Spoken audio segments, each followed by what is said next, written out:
Olá e bem-vindos ao Expansão Astronauta.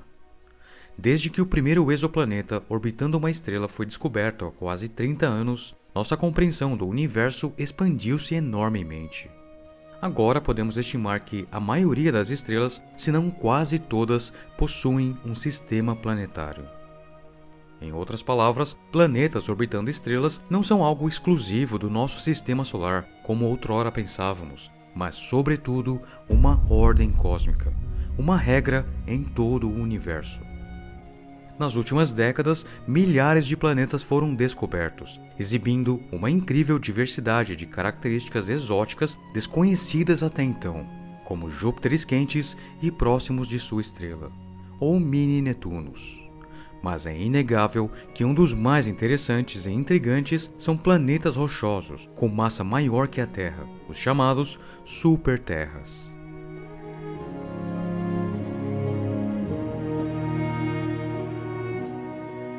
As técnicas de detecção de exoplanetas têm certas limitações e tendem a identificar planetas que são relativamente mais simples de encontrar. Isso significa que a maioria dos planetas escapam à nossa detecção, especialmente aqueles com órbitas longas, como é o caso de Urano e Netuno em nosso sistema solar. Planetas semelhantes à Terra também são igualmente complexos para detectar e caracterizar. Eles são bem pequenos, rochosos e muitas vezes ficam na zona habitável de sua estrela. Apesar dessas dificuldades, um número crescente de exoplanetas candidatos ao status de gêmeo da Terra ou exoterras foram identificados. Então, neste episódio do Expansão, vamos explorar 5 dos mais promissores candidatos a gêmeos da Terra.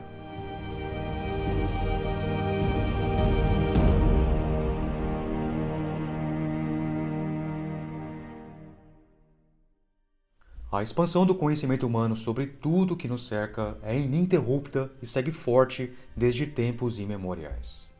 Hoje o conhecimento humano dobra a cada 2 anos, mas ainda assim tem suas limitações de alcance.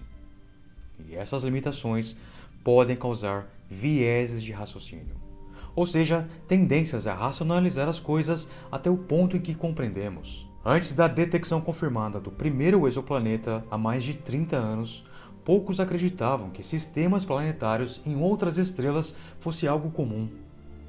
Na verdade, uma das teorias mais aceitas sugeria que o nosso sistema solar surgiu de maneira única, devido a uma colisão de um grande astro com o Sol. Isso que é a beleza da ciência. Se uma teoria não bate com as observações, então forme uma nova para explicar o que vê.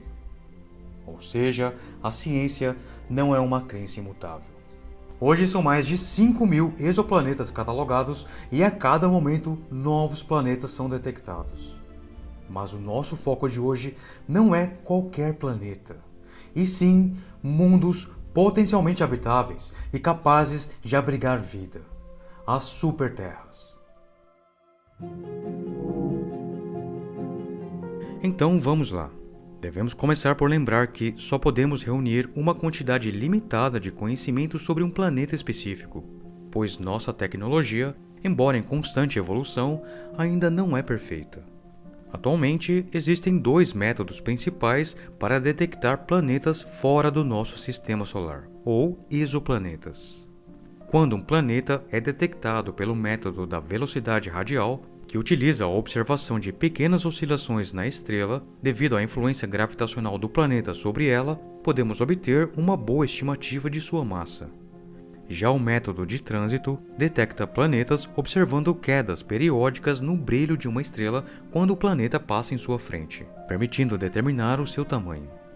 Ao combinar esses 2 métodos, podemos calcular a sua densidade média e, portanto, ter uma boa visão geral se sua constituição é bastante ferroso, gasoso e assim por diante.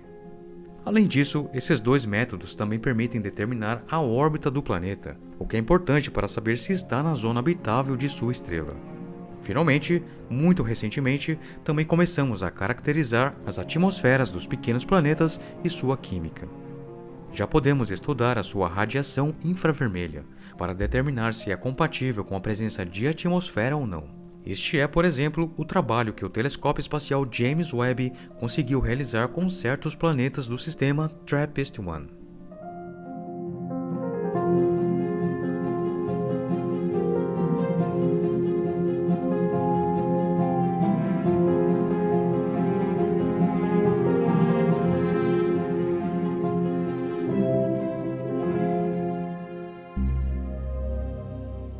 Com estas poucas pistas, podemos em 2024 realizar uma classificação um tanto provisória e subjetiva dos poucos planetas que hoje parecem se assemelhar à Terra.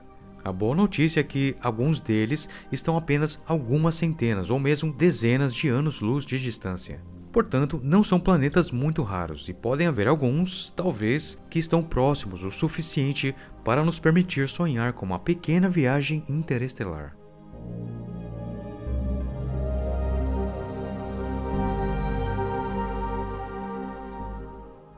Obviamente, estamos falando aí de uma pequena sonda interestelar viajando a velocidades relativistas.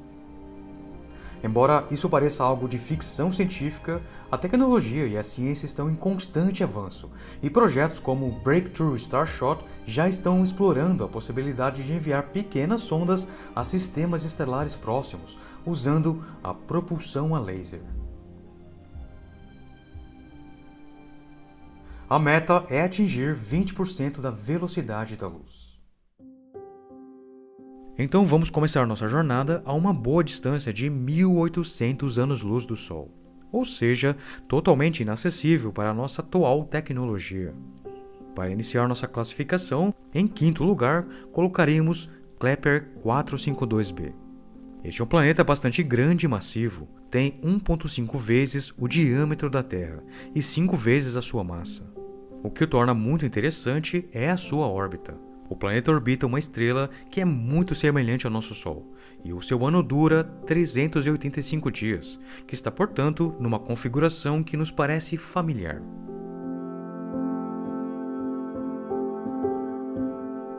Consequentemente, recebe aproximadamente tanta energia de sua estrela quanto a Terra recebe do Sol, e sua temperatura superficial deve, portanto, estar muito próxima. Sua estrela é estável e tem o mérito de não experimentar as terríveis erupções de anãs vermelhas. A estrela também é um pouco mais velha que o nosso Sol, com uma idade estimada de 6 bilhões de anos.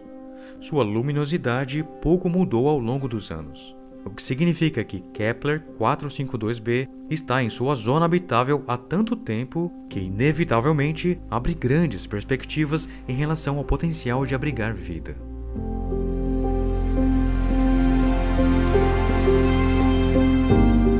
No entanto, existem algumas incógnitas.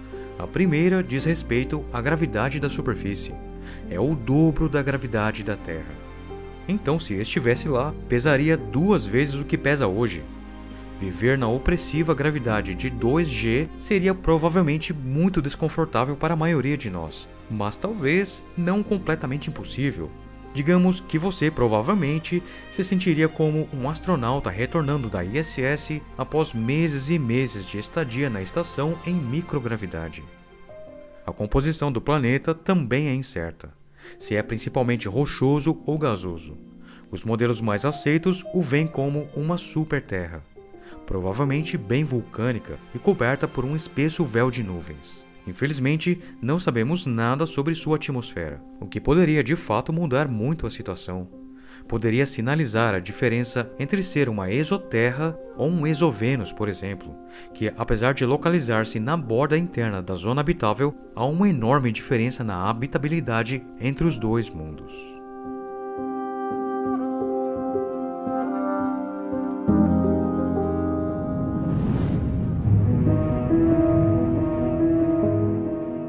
Na quarta posição do nosso ranking, podemos colocar Próxima Centauri b. Já discutimos sobre este sistema planetário há um tempo atrás neste vídeo, mas vamos relembrar os pontos principais. Bem, temos um pequeno bônus aqui. Além de ser um exoplaneta mais próximo da Terra, apenas 4,2 anos-luz, ele é um exemplo representativo de uma classe de planetas muito comuns no universo, os exoplanetas que orbitam estrelas anãs vermelhas, que por sua vez é o tipo de estrela mais comum no universo. Estima-se que estrelas anãs vermelhas representam cerca de 70 a 80% de todas as estrelas na Via Láctea e possivelmente no universo observável. Agora, o raio e a massa de Próxima B são aproximadamente semelhantes aos da Terra. Neste sentido, é uma cópia quase que perfeita do nosso planeta, e veja bem que gravita a zona habitável de sua estrela, e constitui assim um candidato que poderia ser descrito como perfeito. Mas as semelhanças param por aí. É precisamente a sua estrela que impõe um problema. Estrelas anãs vermelhas são terríveis em sua estabilidade. Podemos até chamá-las de estrelas do ódio vermelho. A anã vermelha Próxima Centauri é uma estrela muito pequena que brilha muito fracamente. A sua zona habitável está, portanto, muito próxima dela. Essa configuração levanta duas preocupações. A primeira é que Próxima B está muito provavelmente em rotação síncrona com sua estrela, o que significa que apresenta sempre a mesma face para a estrela. Portanto, não existe um ciclo de dia e noite, mas sim regiões onde é dia o tempo todo e regiões onde é noite o tempo todo.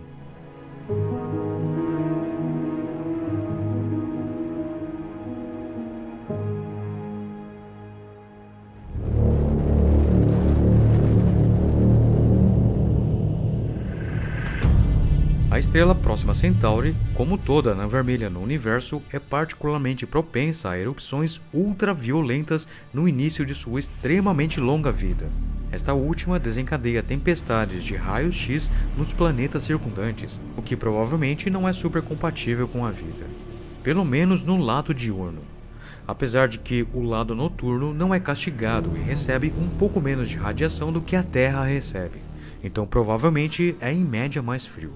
Ainda não sabemos. Um estudo recente indica que, se houver um oceano em Próxima Centauri B, o calor do lado diurno poderia irradiar para o lado noturno, esquentando assim essa região do planeta. Tenha em mente que o planeta Próxima Centauri B está em uma constante batalha de dois extremos, o quente e o frio, e não é um reflexo de um clima temperado. A presença de água, de uma atmosfera e de um clima em Próxima B são objeto de numerosos modelos, alguns dos quais são bastante otimistas e outros francamente pessimistas. A boa notícia é que a estrela e o planeta estão muito próximos de nós, o que permitirá observações de alta qualidade que não são possíveis a milhares de anos-luz de distância.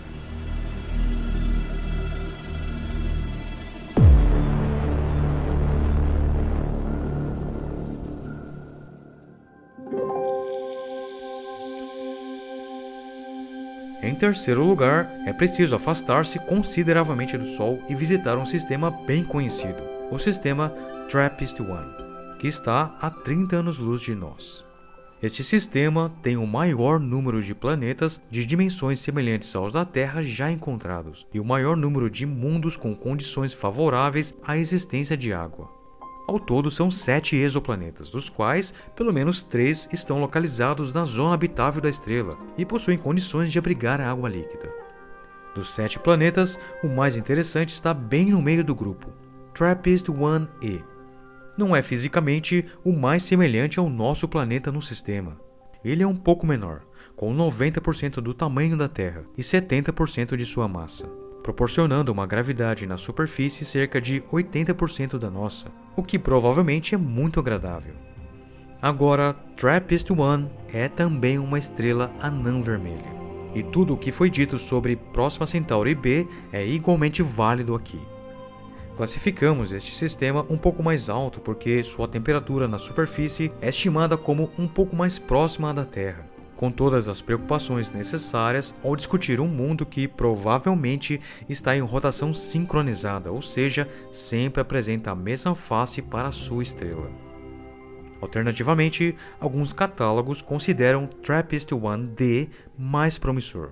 Portanto, podemos assim classificar todo o sistema em terceiro lugar, pois possui tantos planetas semelhantes à Terra que, se não for um que seja acolhedor, um outro poderá ser.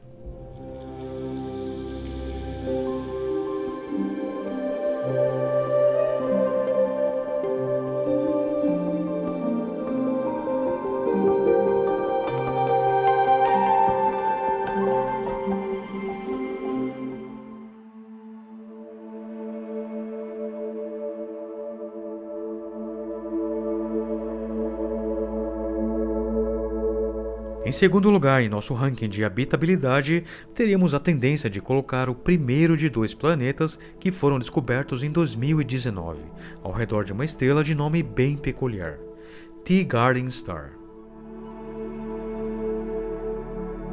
Então vamos chamá-lo de Teegarden B. Mais uma vez aqui estamos na configuração ao redor de uma pequena e fria estrela anã vermelha, mas a apenas 12,5 anos-luz da Terra, localizada na constelação de Áries. Teegarden B tem quase exatamente a mesma massa da Terra, 1,05 massas terrestres, e o raio de 1,02 vezes o da Terra. Essas semelhanças com a Terra são de fato impressionantes e lhe confere um índice de similaridade de 95%. Teegarden B é o planeta mais interno desse sistema estelar e encontra-se na zona habitável de sua estrela. Como Teegarden Star é uma pequena anã vermelha, ela é muito mais fria e menor que o nosso Sol. Portanto, os planetas em sua zona habitável orbitam muito mais perto da estrela do que a Terra orbita o Sol. O período orbital do planeta Teegarden B é cerca de 4,9 dias, ou seja, muito pouco. Mas o que coloca Teegarden B tão alto nos rankings é sua órbita, que deve lhe conferir uma temperatura média de 28 graus Celsius, o que seria bastante agradável. Agora, o outro planeta do sistema, Teegarden C, é 10% mais massivo que a Terra, e seu período orbital é cerca de 11,4 dias. Teegarden C está um pouco mais distante de sua estrela, mas também está na zona habitável. Ou seja, se seu irmão for por condições especiais muito quente, Teegarden C seria um candidato ideal de substituição.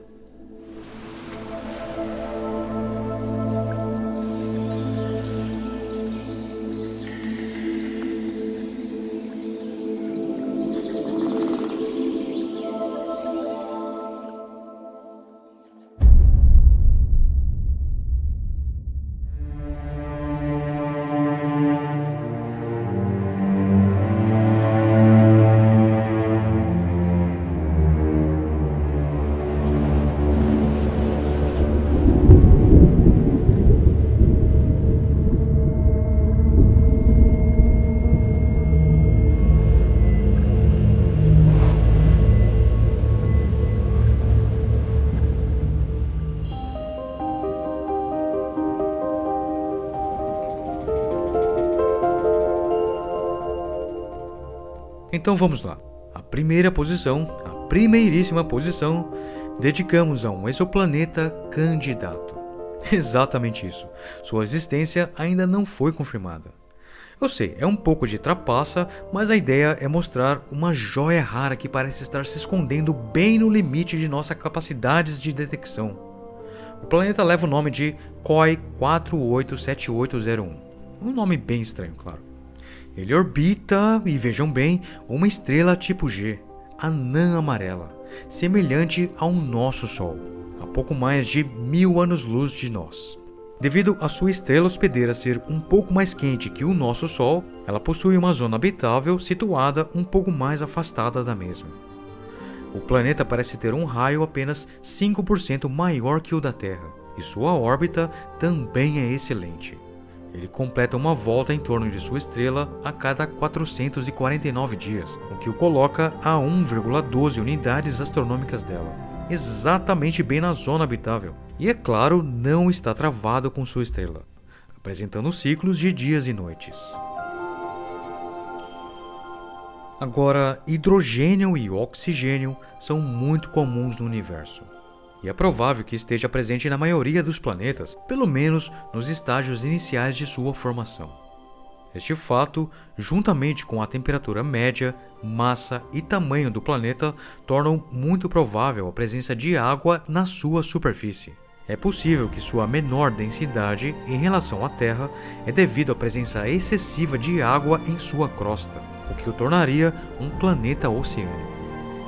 Então, KOI 487801 tem, portanto, o tamanho certo e a órbita certa em torno da estrela certa. Bom, tudo isso é claro de acordo com os nossos padrões de habitabilidade. Estando na zona habitável, com gravidade e temperaturas corretas, a formação de uma atmosfera com pressão adequada segue naturalmente. E com isso, seguindo então a ordem cósmica, ocorre a consequente formação maciça de água líquida na superfície do planeta. Ou seja, temos a formação de um oceano planetário, conforme vimos neste vídeo documentário. Certamente, cada planeta é um caso único. A formação de planetas rochosos em zonas habitáveis parece ser um fenômeno relativamente comum no universo, especialmente ao redor de anãs vermelhas, que por sua vez são as estrelas mais comuns no universo. No entanto, isso não é garantido em todos os sistemas estelares, principalmente se o planeta terá um campo magnético protetor e atividades geológicas, como vulcões e placas tectônicas, algo necessário para manter e reciclar sua atmosfera. E por fim, mas não menos relevante, é claro, a presença de uma lua de tamanho considerável para estabilizá-lo. Pois é, os requisitos são bastante rígidos.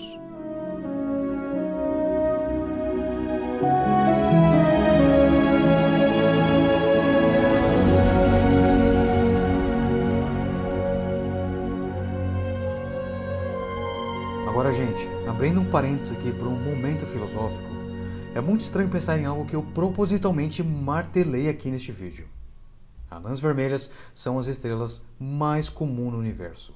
São as estrelas primordiais que compõem pelo menos 70% de todas as estrelas do universo. Agora, tudo bem que essas estrelas têm sim, de fato, um começo de vida muito instável, marcado por intensa atividade magnética, emissão de raios ultraenergéticos que castigam e sugam seus planetas do sistema. No entanto, esta instabilidade diminui com o tempo.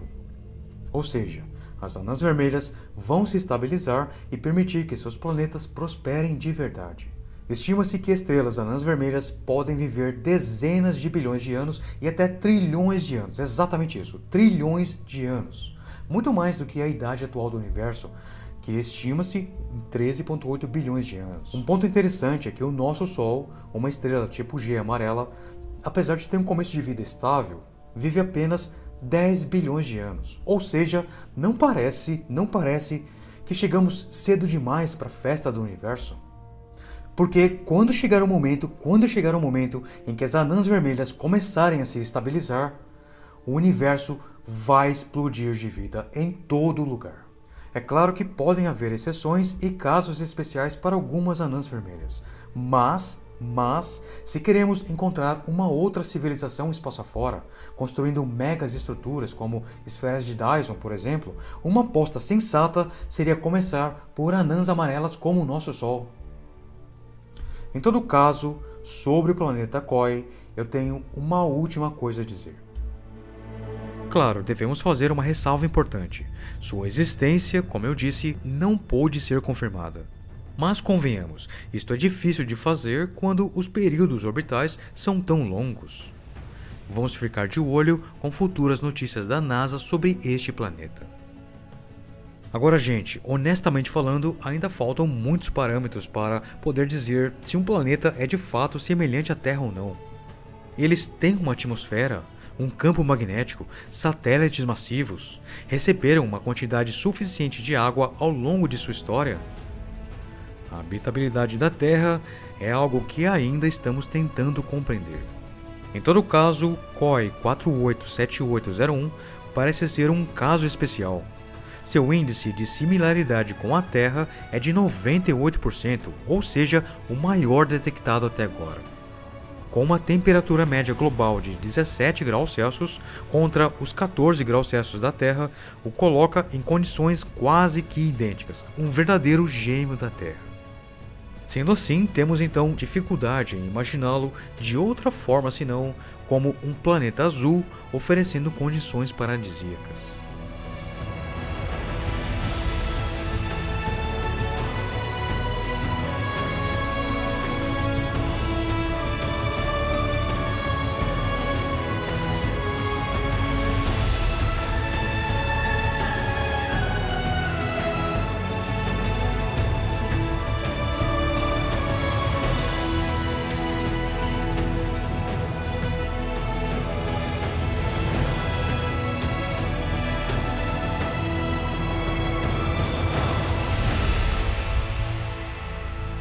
Calma, eu sei. Ah, o Jeff tá aí, o cara tá colocando o vídeo do Avatar, né? Finalizando como James Cameron, tá imaginando já o planeta Koi como o planeta Pandora, né, do filme Avatar. Gente, não temos ainda informações sobre o planeta Koi, o que é o que não é exatamente, tá bom? Tem muitas dúvidas ali, então eu imaginei o copo aí meio cheio. Por que não? A boa notícia é que as nossas ferramentas aí técnicas estão progredindo bastante, né? Então nos próximos anos e nas próximas décadas seremos capazes de medir a química desses planetas. E quem sabe, né, um dia detectar aí a presença ou não de um campo magnético, algo que é realmente super importante. Poderemos então revisar essa classificação com muitos outros candidatos e certamente igualmente fascinantes. De qualquer forma, gente, chegamos aqui ao final deste vídeo, tá? Agradeço muito, de verdade, aos membros de expansão que ajudam a manter esse canal ativo, tá? Funcionando. E realmente temos aí novos membros que chegaram, tá? Pedro Souza, Joãozinho Garcia, Espaço Sideral, Paulo Lima e Astro Animator VFX e Marcelo Lima, meus grandes amigos aí, né? São membros do expansão aí desde o começo, gente, são os dois primeiros, para ser mais exato. E temos aí o retorno do membro Darth Vader, né? Guliano Ferreira, né? Nessa posição significativa, a mais significativa aqui do Expansão Astronauta. Guliano, eu agradeço demais, tá? Todo o apoio que você dá para o Expansão. Gente, sem vocês, o Expansão não ia estar ativo hoje, tá? Então realmente é muito importante cada ajuda de cada membro, tá bom? Desculpe se eu esqueci mais algum membro, tá? Eu tô fechando o vídeo aqui no domingo, então não sei se chegou mais membro, mas eu agradeço demais, ok? Então agora vamos aí começar os trabalhos para o próximo vídeo. Um grande abraço e até a próxima.